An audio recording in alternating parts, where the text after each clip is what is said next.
What's up, everybody? The Common Sense Messiah is back, ready to challenge another mainstream phenomenon. And today we are going to go biblical. And I'm sorry for those who don't like the Bible, who don't like Christianity. If you're one of those people who get triggered by this particular conversation surrounding religion, well, then I guess this video is not for you. But I'm not going to dive too deep into it.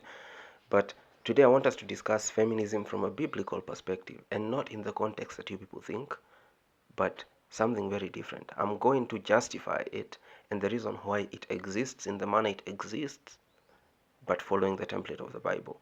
Because something very interesting happens when you start reading the Bible to understand it. When you read the book of Genesis, God starts by creating the world. And then he was creating this world because ultimately his intention was to create man. And then that's why after he's created the world, he comes down and thinks to himself, let us create man in our own image and likeness. He then proceeds to create the human male, Adam. And that kind of gives you a perspective up to that point. The world he had created was geared, or it was created to suit this creation, that is Adam. It was created for his existence and for him to thrive. So it's only until later on that he realizes he's lonely and he needs a companion. So the woman now comes in as a companion to the man. So the woman was created for the man in biblical terms. And this also paints another clear picture that we see in modern day society. Masculinity in of itself is independent.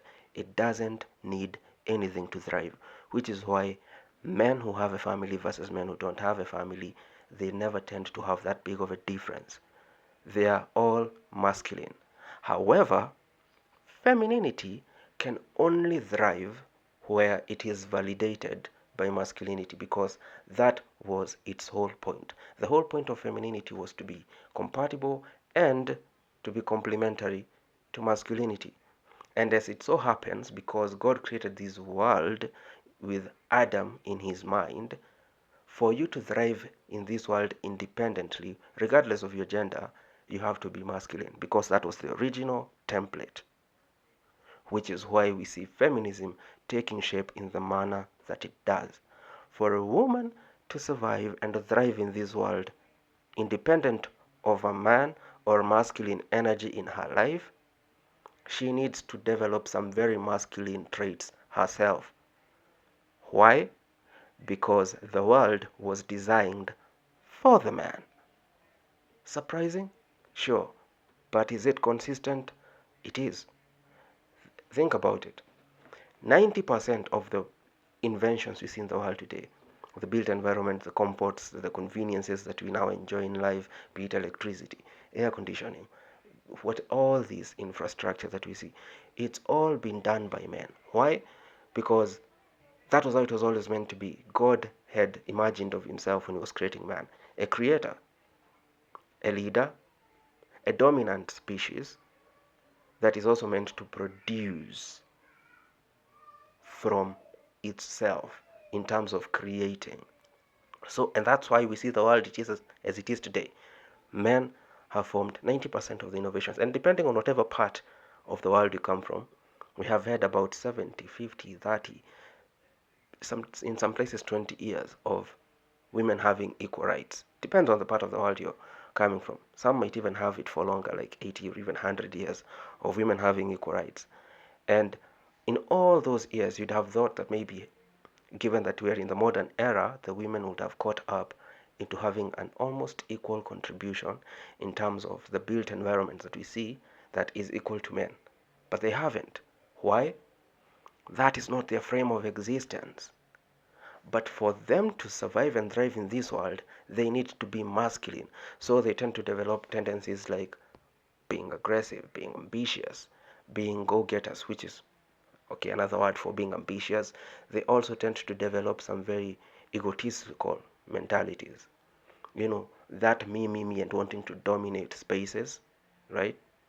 And wanting, to feel good for yourself, like, yeah, I did that, I did that, I did that. That's a very masculine thing to do, by the way, because if you look at the feminine nature of women, they tend to appreciate togetherness. It's women who appreciate the frame of we, especially in the context of a relationship. When are we doing this, babe? When are we doing that? When are we doing that? That's the nature of femininity.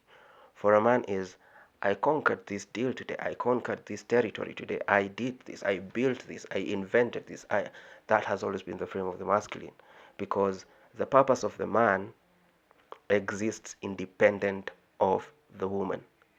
But the purpose of the woman can only be fully achieved in the presence of a man, because femininity was meant to be compatible to masculinity.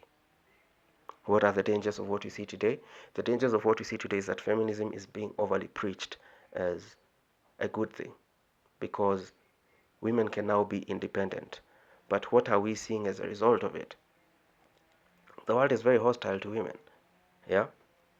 Even in places where they have been given proper conditions, proper working environment and everything, still their cortisol levels are way too high, and this is messing with their hormones, messing with their reproductive cycles, and the reproductive hormones. We have a lot of hormonal imbalance. We have a lot of antidepressant use among women. We also have a lot of early onset menopause as a result of elevated cortisol levels throughout their lifespan, because they have been in the mind frame of dominating in corporate spaces, health, in the nursing, whatever industry that they are in. Yet that was never meant to be their frame of existence, because the feminine nature is very nurturing, it's very modest, it's very accommodative, which is why you also tend to see that even with the problems we have in marriages, the women who are married or are in long-term relationships tend to be overly more happier. They live longer compared to women who are not in relationships, because then these ones who are in relationships have a frame, or they have a chance for their femininity to thrive fully, to blossom, and to be appreciated. And as much as women won't admit this, it feels good. Even the ones who are in marriage, go ask them, they love it. And what's the opposite of that? The women who grow old without having a man or children, meaning they can't access or they can't fully utilize their feminine nature, what ends up happening is, and they hate admitting this, but deep down they know, they tend to have this grief. Grief is the best way I can describe it, but it manifests differently depending on each woman. Some will manifest it in terms of aggression, some will manifest it in terms of sadness and depression, some will manifest it in terms of overcompensation, being overly out there and engaging even in some instances multiple sexual partners at a time. I'm not saying that it's a bad thing or a good thing, but it's an overcompensation to feel for what that grief feels like, because there's usually a yearning for that femininity to be utilized somewhere, either with a husband or with kids, but they don't have it, so they have to overly compensate. And I know they don't like admitting these, especially in spaces where you're confronting them one to one. But if you were to set them aside to a situation where they have a safe space and it's no judgment, and you genuinely have a one to one conversation with these older women who have had that type of a lifestyle, they usually come clean. Some even go to the point of tears, crying, because they know for a fact that it feels bad. They know for a fact they wish they had it. And it's even worse if such a woman exists in a community where there are other women who are happily married, happily in motherhood. It tends to, because women tend to have this frame of mind of comparison a lot, so it tends to make it even worse. So that's the thing. And that being in that situation is what makes them want to overcompensate. So they're out there being promiscuous, maybe being all manner of things. Why? Because femininity in its design can only thrive where there is masculinity. A woman can only be fully feminine if she is A, in a relationship, or B, she's a family woman. Because to nurture those kids requires you to go into your feminine nature. And that can only be fully appreciated if you have a man in the house who's the father of those kids, because then you don't have to assume his frame in a situation where he's absent.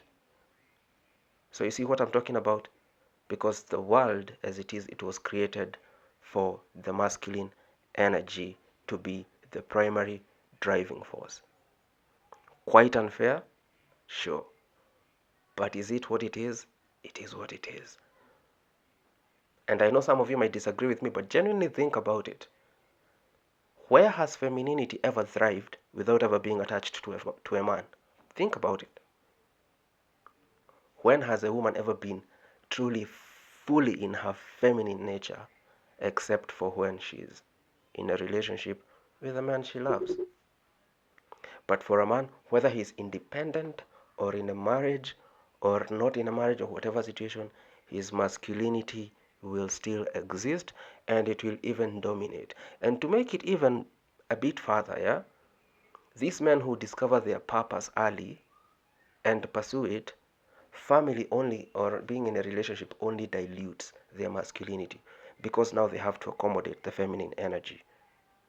So it kind of dilutes it because they're not in the frame of mind of conquering. Because let me tell you, a man who has discovered his purpose, he's always going to be very ambitious, ambitious, ambitious. And I want you to think of every great man in history, be it athletes, be it musicians, be it scientists. For them to achieve what they did, in some degree, family had to be compromised, or relationship time, their wives had to be compromised. And almost all of these legends were cheated on. Because they were very absent. Why? Because masculine energy is all about dominance. Dominance, dominance, dominance. And as it is, it doesn't require femininity for it to thrive. But all in all, these two energies are better together than apart. So which is why I'm always pro family values. And if you look back in the days when we had family values, women were much happier compared to today. Elevated cortisol levels, a lot of hormonal imbalances due to that, a lot of early onset of menopause because of that, among other things, because they are existing in a frame of existence that is unnatural to them. They have to adopt a lot of masculine energy for them to do well in this world, because as it is, this world was designed for men. It's a food for thought, I know. It's a lot to take in, but think about it. But that's just about it. So have a nice time, and I'll see you in the next one.